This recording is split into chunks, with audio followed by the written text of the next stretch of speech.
இன்றைக்கி பார்த்தீங்கன்னா 6th தமிழில் டேர்ம் 2 வந்து நான் படிக்கிறேன். அப்படியே சரி உங்களுக்கு நோட்ஸ் எப்படி எடுக்கிறது அப்படின்னு சொல்லிட்டு சொல்லலாம் அப்படின்னு பார்க்குறேங்க. நான் வந்து ஃபஸ்ட் லெசன் படிச்சுட்டேன். நான் செகண்ட் லெசன்லேருந்து உங்களுக்கு வந்து எக்ஸ்பிளைன் பண்ணுறேன்.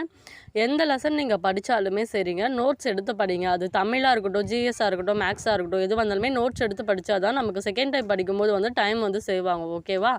சரி வாங்க எப்படி நோட்ஸ் எடுக்கிறதுன்னு சொல்கிறேன். செகண்ட் லெசன் பாருங்கள், ஆசாரக்கோவைன்னு இருக்குது. அந்த நூல்வெளின்னு இருக்குல்ல, அதெல்லாம் நம்ம கரெக்டாக படிச்சிடணுங்க. ஏன்னா அதுலேருந்து கூட சில டைம் கொஸ்டின் கேட்டிருக்காங்க. ப்ரீவியஸ் இயர் கொஸ்டின் பார்த்தீங்கன்னா உங்களுக்கு தெரியும். இந்த இப்போ பாட்டு அப்படின்னு இருக்குன்னா அந்த பாட்டுக்கு வாழ்த்துக்கு கீழேயே வந்து பார்த்திங்கன்னா பாட்டோட பொருள் இருக்கும். அந்த பொருளை நீங்கள் பக்கத்துலேயே எழுதிக்கோங்க. அப்போ தான் அந்த வார்த்தை புரியாத வார்த்தைக்கு உங்களுக்கு மீனிங் தெரியும். பொருளை படிச்சுட்டு நூல்வெளி படிச்சுட்டு நீங்கள் ஒரு ஷார்ட்டாக இந்த பேஜில் நீங்கள் உங்களுக்கு என்ன புரிஞ்சுது அப்படின்றத அந்த ஒரு 4 லைனில் எழுதி வச்சுக்கோங்க. அடுத்து பாருங்கள், தாலாட்டு பாடல் வந்து நமக்கு சிலபஸில் கவர் ஆகலை. இருந்தாலும் நம்ம வாய்மொழி இலக்கியம் அப்படின்றத சும்மா ஷார்ட்டாக தெரிஞ்சுக்கினா போதும். பொங்கல் திருநாள், இது வந்து தமிழர் திருநாள்ன்றதுனால அதை நான் வந்து ஒரு 1/2 பேஜில் எழுதி வச்சுக்கிட்டேன். நீங்களும் இதே மாதிரி ஒவ்வொன்றா ரீட் பண்ணி அண்டர்லைன் பண்ணுங்கள். ஃபஸ்ட் டைம் படிங்க, செகண்ட் டைம் அண்டர்லைன் பண்ணுங்கள், தேர்ட் டைம் என்ன பண்ணுங்கள் அப்படின்னா இந்த மாதிரி சின்னதாக நோட்ஸ் மாதிரி எழுதி வச்சுக்கோங்க.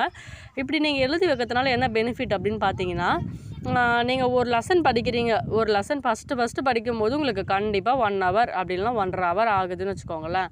நீங்கள் செகண்ட் டைம் படிக்கும்போது வெறும் 1/2 hourல பார்த்தீங்கன்னா சீக்கிரமாக படிச்சுடுவீங்க. தேர்ட் டைம் படிக்கும்போது வெறும் 1/4 மணி நேரத்துலேயே படிச்சுடுவீங்க.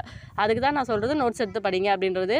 அதே மாதிரி இப்போ நம்ம எந்த அளவுக்கு பாடத்துக்கு முக்கியத்துவம் கொடுக்குறோமோ அதே மாதிரி மொழித்திறன் பயிற்சிக்கு முக்கியத்துவம் கொடுக்கணும். கலைச்சொல் இந்த மாதிரி பார்த்தீங்கன்னா நிறைய இருக்கும் மொழித்திறன் பயிற்சியில், அதுவும் படிக்கணும். திருக்குறள் பார்த்தீங்கன்னா நமக்கு தமிழ் சிலபஸில் இருக்கிறத மட்டும் தான் படிக்கணும், மீதியெல்லாம் படிக்கக்கூடாது அப்படின்னு கிடையாதுங்க. ஜிஎஸ்சில் வந்து இந்த திருக்குறள்லேருந்து கொஸ்டின் கேட்கறதுக்கும் வாய்ப்பு இருக்குது. அதனால் நீங்கள் திருக்குறளை நல்லா படிங்க.